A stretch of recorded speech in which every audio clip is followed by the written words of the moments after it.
We often refer char siu as Chinese barbecue pork if it's not specified. But some of my subscribers ask me whether it can be done by using chicken. And of course, you can use chicken to make char siu chicken. I'm KP Kwan from Taste of Asian Food. Thanks for joining me today. So, I'm going to make some char siu chicken today. Let's get started. The flavor of char siu depends very much on the marinade. So I'm going to explain each ingredient one by one. This recipe is called mat zap char siu gai in Cantonese, or honey char siu chicken. So of course, honey is the key ingredient. We also need some sugar. Brown sugar is my choice because brown sugar caramelizes better, and of course you can substitute it with white sugar if you can't get brown sugar. This is the fermented bean curd, or it is called lam yu, which is quite a unique ingredient. It has an intense savory flavor, and there's no other food that comes close to it. It helps to produce a signature red color of char siu. You only need one piece of it, and with a little bit of the brine. Next, we have light soy sauce. If you want to make it more salty, just add some additional light soy sauce. This is dark soy sauce. Essentially, it is to give it a better color.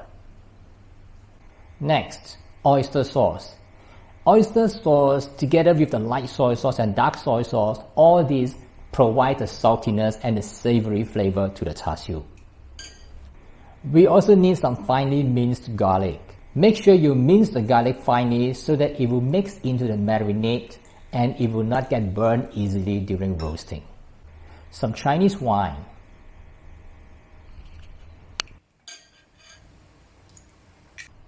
Next, we have some specialty ingredients. This is hoisin sauce.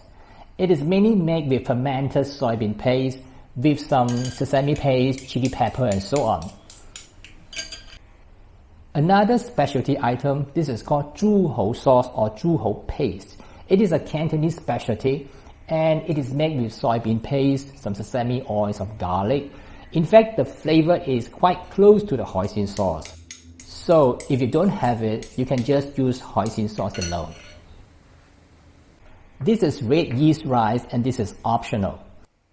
It is the result of the rice fermented with some yeast called Monuscus purpurus. It has a bright color, and that's the color you can see from the Peking duck and some other Chinese barbecue items. If you have already added the lam yu, the fermented bean curd, this is really optional. What you need to do is to use a mortar and pestle or a spice grinder to break it up into powder and add it to the marinade. Mix the marinade with the chicken. The chicken tends to be drier and less juicy compared to pork, especially if you use chicken breast. So I choose to use deboned chicken thigh with the skin on, which is more forgiving if you even overcook it slightly. The marinade takes time to penetrate the meat, and that will give you the best result if you marinate it overnight. From my experience, there's quite a difference between marinated for just 1 to 2 hours versus overnight. So it is really worth to marinate it in advance. One thing you need to do is to line the baking pan with either aluminum foil or baking paper, because the dripping from the chicken is so thick that it is very difficult for you to clean the baking pan. On the next day, I remove the chicken from the refrigerator and wait until it returns back to room temperature before roasting.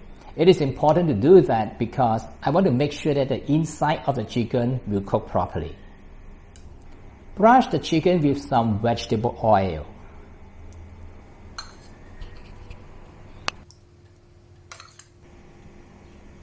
Preheat the oven to 210 degrees Celsius or 410 degrees Fahrenheit and roast it for 20 minutes.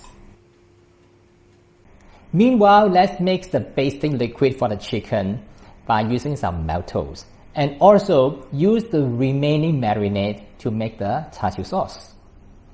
Mix 1 large tablespoon of maltose with an equal part of hot water to dilute it to become a sticky mixture.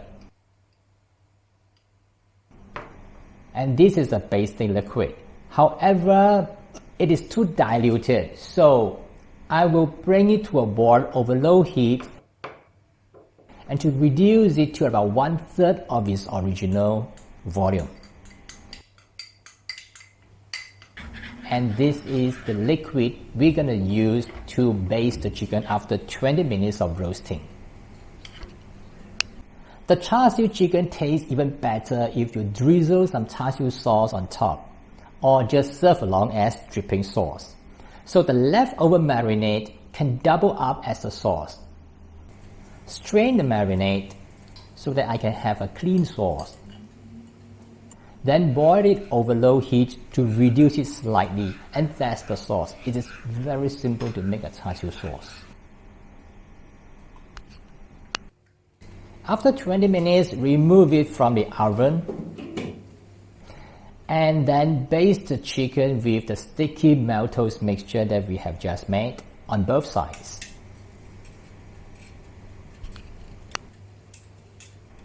Return the chicken back to the oven and roast it at the same temperature for about 10 minutes. Since the maltose will caramelize quickly, you have to really look at the color of the chicken so that it will not be overly done.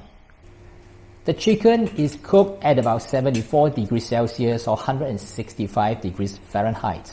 If you are not sure, just use a kitchen thermometer to test the temperature.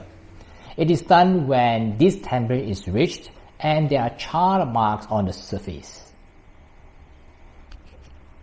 You notice there are some char area, and that is completely normal.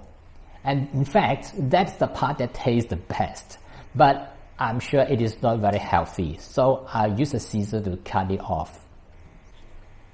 Let it cool for about 5 to 10 minutes before cutting it into large pieces and serve. You can choose to drizzle the sauce on the chicken or leave it aside as dipping sauce. It's really up to you how to enjoy it.